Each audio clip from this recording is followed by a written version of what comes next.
Yo, what is going on? YouTube is Black with G back at you with another banger. In today's video, we got a different type of video. It's 5 disturbing internet mysteries solved by Reddit, and this one is done by uh, kind of chilling scares. And yeah, we're gonna get straight into it. So I hope y'all enjoy it. And On the 24th of April 2022 at around 3 p.m., 10-year-old Lily Peters left her home to visit her aunt on her own. The aunt's house was just a 3-minute bike ride from Lily's home in Chippewa Falls, Wisconsin. And since she lived with just her father, Alexander, after her parents' divorce, Lily often went to her aunt's house on the weekends to play around. So it wasn't unusual for her to make this journey on her own. I just caught that right now. And they're telling me this man let his own daughter, this little girl, go walk to her aunt's house by herself. I mean,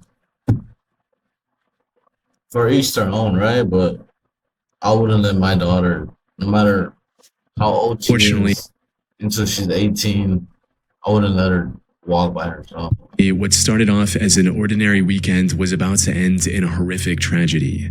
Things took a turn for the worse when Alex noticed that it was getting dark and Lily still hadn't come home. It wasn't like her to stay out late. He called his sister, assuming Lily was still at her place. But, to his surprise, she told him Lily had already left over an hour ago. He then called the parents of Lily's friends, hoping she might have stopped at one of their houses on her way back.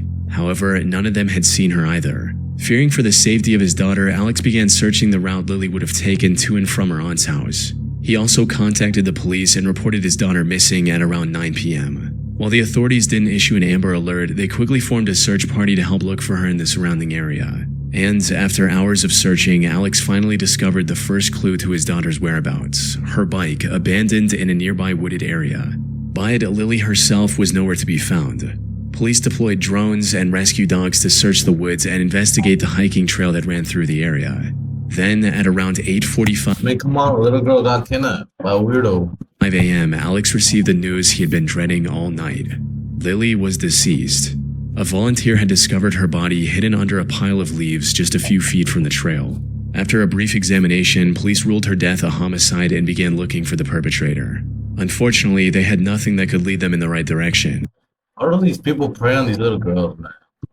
That is until someone made a post about Lily's case in the true crime subreddit. While everyone else was speculating on what could have happened to Lily, user HomesliceNation4 came forward with a crucial piece of information in a now deleted comment that read, "What's scary is I was playing Pokemon Go in the park that day and walking along that very same trail. My stomach turns when I think that I saw that girl in a pink/purple hoodie on her bike with another kid on my way out. I have a suspicion that it could be another kid that did it." Another user called the police tip line to report HomesliceNation4's comment. And to everyone's surprise, this was the breakthrough the investigators needed to solve the case. Because just a few hours later, police arrested Carson Peters Berger, Lily's 14-year-old cousin, as the prime suspect in her murder. Not long after he was taken into custody, Carson admitted to everything. However, just what happened to Lily that night was more horrifying than anyone could have ever imagined. You can't even trust your own family these days, man. According to Carson, he followed Lily as she was heading home and told her to follow him into the woods. He'd been planning this for months. Once they were off the trail, he punched her in the stomach, hit her several times with a large stick, and strangled her until she took her final breath. He then went back home as if nothing had happened. But when he heard about the search for Lily, he panicked and went back into the woods to move her body further from the crime scene and hid it under a pile of leaves. Though, all thanks to one Reddit comment, he was thankfully caught. Given the severity of his crimes and the fact that it was all premeditated, prosecutors decided to try Carson as an adult. He's still in custody, awaiting his trial set for sometime in 2026. On May Well, it's 2026 now, so I'm pretty sure he got his sentencing or his trial, whatever they call it. Man, give that man death. The death penalty. 1st, 2013, Reddit user ShadyBusiness15 posted on the What Is This Thing subreddit, seeking answers for a strange device he found inside his power strip. The post read, "Violently blew a fuse in my extension cord, took it apart to see the damage, and found this inside." Alongside this, the OP shared pictures of two circuit boards connected to each other with wires and what appeared to be a SIM card. He also cross-posted this in the Reddit Bureau of Investigation subreddit, where users noticed a microphone on one of the circuit boards and figured this was a spying device of some kind, with one comment providing more details about how it worked, stating, "Your extension cord is a room bug. Someone calls the phone number on that SIM and the extension cord auto-answers and listens to the room." Put simply, one of the circuit boards was a cut-down version of a phone that used the SIM It's probably the FBI. to transfer audio from the built-in microphone. The second board was a power delivery module, allowing the device to run directly off of the wall power without needing any batteries. However, this raised more questions than it answered, especially about the OP's true identity, with some users speculating if he was involved in some shady business. After all, why else would someone go through the effort of planting a bug to listen in on his conversations? But according to a later comment, he was just a normal university student who was living in the university's dorms, and that he took this extension cord from his home when he moved. But also mentioned that there are other people with access to his room who could have planted the bug without his knowledge. With this, the focus shifted towards finding out who planted this in the OP's power strip and why. Some users suggested putting the SIM in a spare phone, but doing so only deepened the mystery further.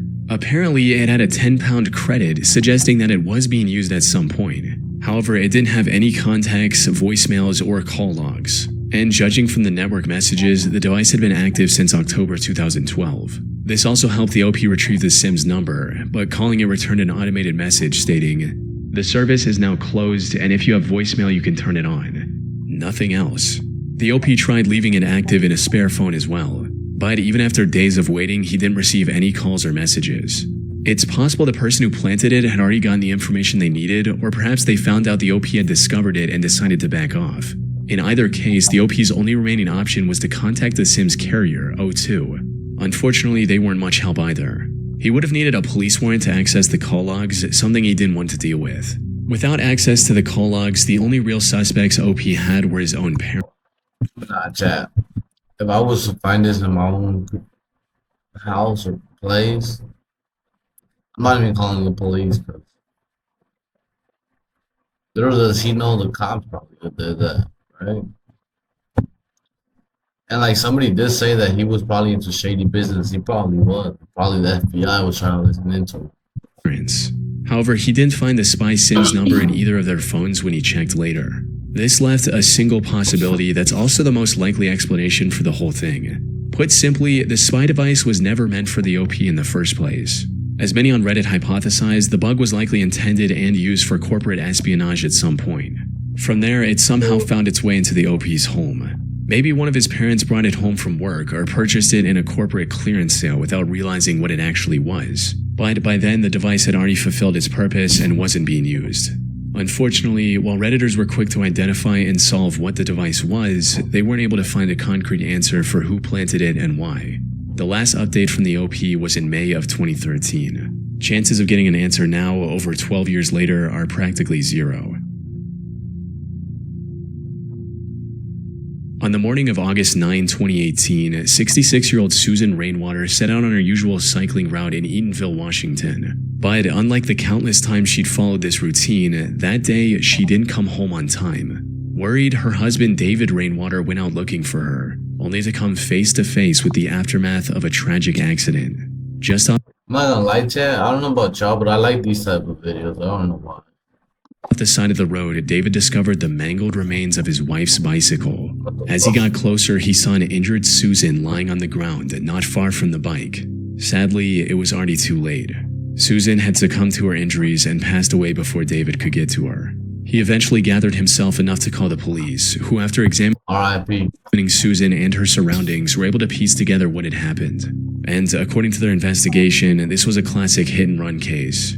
Susan was likely struck from behind by a fast-moving car, resulting in her getting severely injured. However, instead of stopping and helping Susan, the suspect decided to save himself and fled the scene.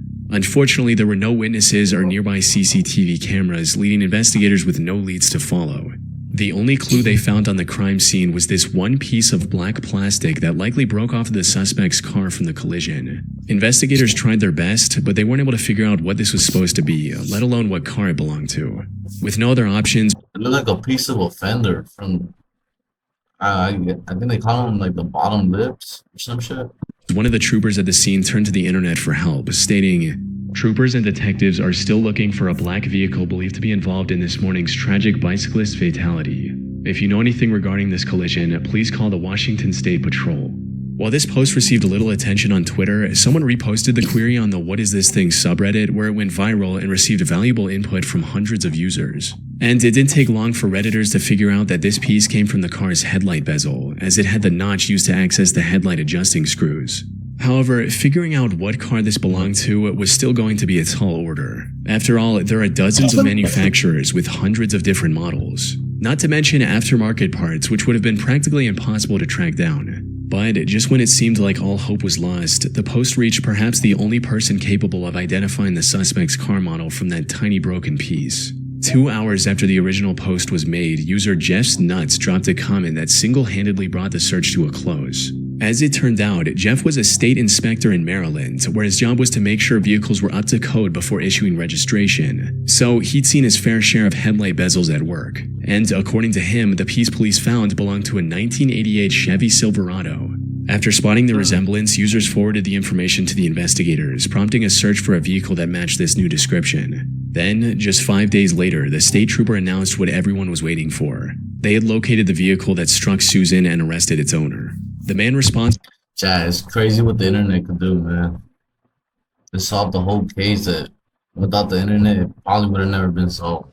for her death was 37-year-old Jeremy Thomas Simon. He first claimed that he had fallen asleep at the wheel and thought that he'd hit a deer instead of a person. However, his story later changed to where he knew he hit a person but didn't get out to help because he, quote, did not want to see a body. It was clear he was just making excuses, since authorities also found a small bag of hard drugs in his car, suggesting he may have been under the influence at the time of the crash. In the end, he was sentenced to 4.5 years in prison. Not exactly a harsh penalty for a deadly hit and run, but it is better than nothing. Especially considering that if the Reddit user Jeff hadn't identified the make and model of Simon's vehicle and posted his findings to Reddit, there's a good chance he would have gotten away with it entirely.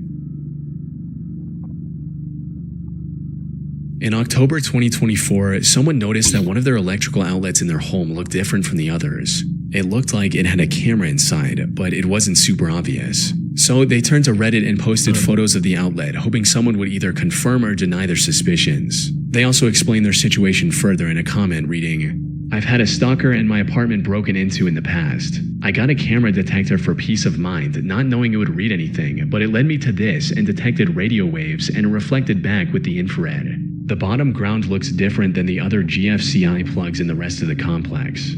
Right away, several people agreed with the OP in that something was definitely off about the outlet. Then, just 40 minutes after the post went up, one user confirmed the OP 100% had a hidden camera in their home by tracking down the exact model for sale online. And according to its product page, it's a wireless camera that could transmit 4K video completely over Wi-Fi. Given the OP's history with a stalker, the same person was likely behind installing the hidden camera as well. Many strongly suggested the OP get out of the house and call the police. Unfortunately, what happened next remains a mystery. The account that made the post was a throwaway the OP created solely for this purpose. And after confirming their suspicions, they never... Imagine how long, unless I'm wrong, but imagine how long that camera could have been their spine on that man. Imagine all the things he could have done, like walking around naked, eating, just relaxing, and the whole time some weirdo was just watching it through a little camera. posted any new updates. In July of 2012, user Delver of Secrets Reddit account made a post in r/askreddit looking for answers on a strange encounter they recently had. It stated, "Today, a homeless-looking man handed me $50 and this note. Do any of you have any idea what it means?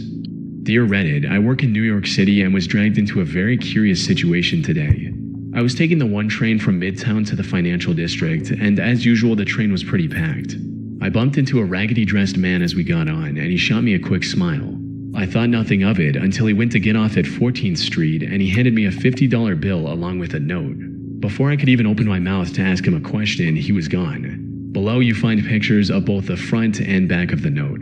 I've been looking at the note all day, and needless to say, I have no idea what it means. It's handwritten on a 3x3 square piece of paper with no identifying marks and no watermarks. There's a hand-drawn grid, and in a couple of spots, the cells of the grid are combined.